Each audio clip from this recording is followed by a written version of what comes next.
যে এখন থেকে 1.5 যুগ আগে 1 যুগ আগে নোবেল পুরস্কার দিছিল না, আমেরিকা কাজ করে এইভাবে যে কোনো এলাকায় কাউকে নেতৃত্বে আনার জন্য, তাদের প্রতিনিধি ঠিক করার জন্য আগে নোবেল দেবে। যে সীমাবদ্ধতা একে দেওয়া হয়েছে, এটা বিগত যে কোনো সময়ের চেয়ে ভয়ঙ্কর অবস্থা বিরাজ করছে। গতকালকে একটা খবর বলেছিলাম নিচে 2 তলায় প্রেস ক্লাবের, যে জুলাই গণ অভ্যুত্থানে ফাটল ধরিয়েছে ডক্টর ইউনূস, যখন একজন ব্যক্তিকে আমেরিকায় একটা মঞ্চ বানিয়ে, মঞ্চটা কোথায়? আমেরিকায়। আজান দিচ্ছে।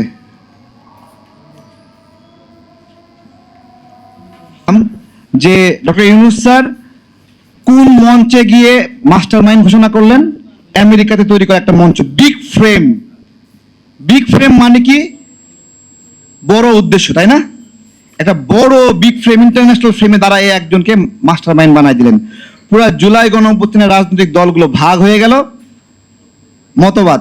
এই 2 দিন আগেও আমরা একসঙ্গে ছিলাম, সবাইকে ভাগ করে দিয়ে দিল।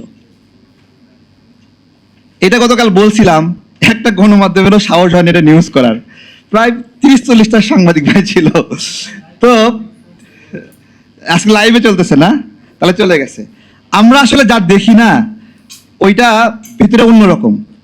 আমাকে যখন কৃষক আম সাপ্লাই দেয়, উপরে সুন্দর করে আমগুলো সাজায় নিয়ে আসে, দেখতে ভালো লাগে। যখন উল্টায় ঢালি, গুড়া গুড়া দেখে মনটা ছোট হয়ে যায়, বুঝছেন? তো এটা, এই কথাটা কেন বললাম, 10টা অস্ত্র মামলা বিষয়ে আমরা জানি না পার্বত্য অঞ্চলের, যে কি এটা? এটা হলো পাকিস্তান সাপ্লাই দিছে, এটা বিএনপি নিয়ে আসছে, তাই না? আইনা ভারতের দালাল কিছু মিডিয়ায় লম্বা লম্বা নিউজ ছাপা হলো যে পাকিস্তান অস্ত্র সাপ্লাই দিছে। আজকে আমি আপনাকে একটা ছবি দেখাবো। এটা হলো উজি রাইফেল, তাই না?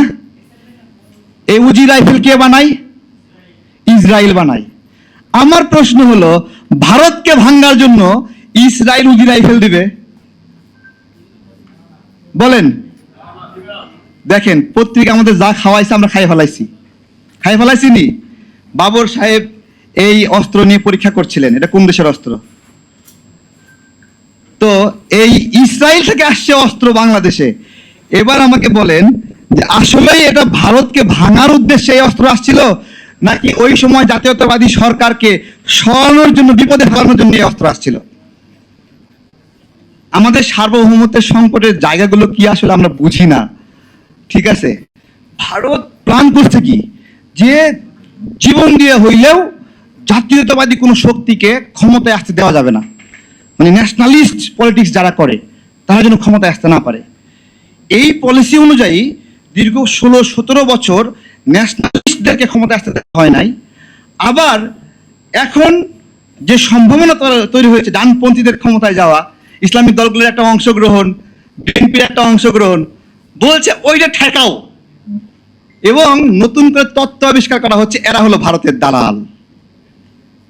ধরে ধরে বলা হচ্ছে তুমি ভারতের দালাল, এই তুমি ভারতের দালাল, তুমি ভারতের দালাল। বাংলাদেশের রাজনীতির যত আইডল আছে সবগুলোকে সুন্দর করে দালাল বানায় দেওয়া হচ্ছে। এবার ফ্রেশকে ওই যে এখন থেকে 1.5 যুগ আগে 1 যুগ আগে নোবেল পুরস্কার দিছিল না, প্ল্যানটা ওখান থেকে আসছে। আমেরিকা কাজ করে এইভাবে যে কোনো এলাকায় কাউকে নেতৃত্বে আনার জন্য, তাদের প্রতিনিধি ঠিক করার জন্য আগে নোবেল দেবে। এই যে অং সান সু কি, তাকে নোবেল দিছে, ওটা ফেল করছে, কিন্তু বাংলাদেশ এটা সাকসেসফুল হয়েছে।